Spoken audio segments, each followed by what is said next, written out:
Dans l'outil interaction de la suite iSpring, il est possible de mettre en place des images guidées pour vos utilisateurs, pour leur fournir des informations de manière très précise et en limitant au maximum les ambiguïtés.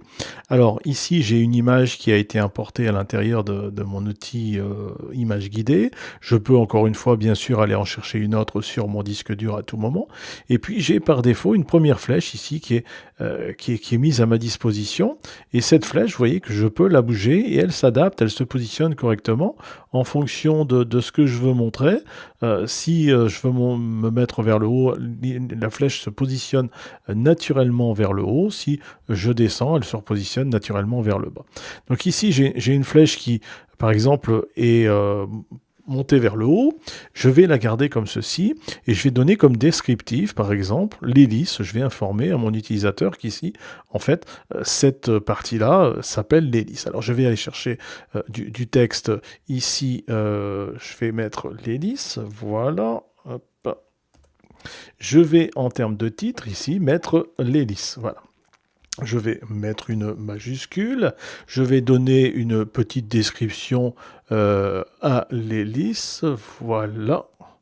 Je vais mettre comme ceci est l'hélice.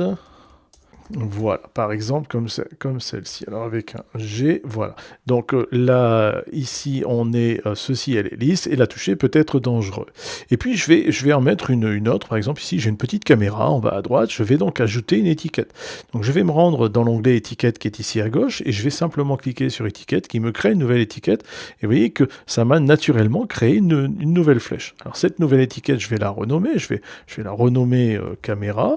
Et ma partie gauche va tout de suite prendre le nom de mon étiquette. Je vais lui donner une description ici. Voilà, ici se trouve la caméra du drone et je vais la positionner correctement comme ceci. Voilà, comme ça mon utilisateur comprendra bien que la caméra correspond très exactement à cette partie. Et puis je vais en ajouter une troisième. Je vais cliquer à nouveau sur mon étiquette ici. Je vais ajouter une étiquette pour le moteur. Je vais indiquer ici qu'effectivement se trouve le moteur sous mon étiquette, comme ceci.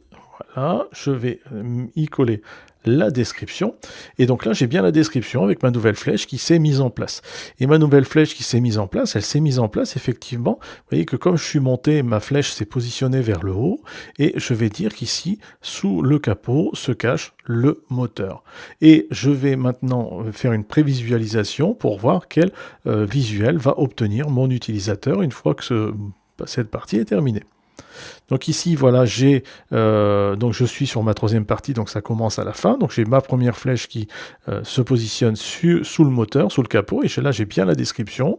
Je vais précédent et j'ai bien ici la caméra avec la description de la caméra.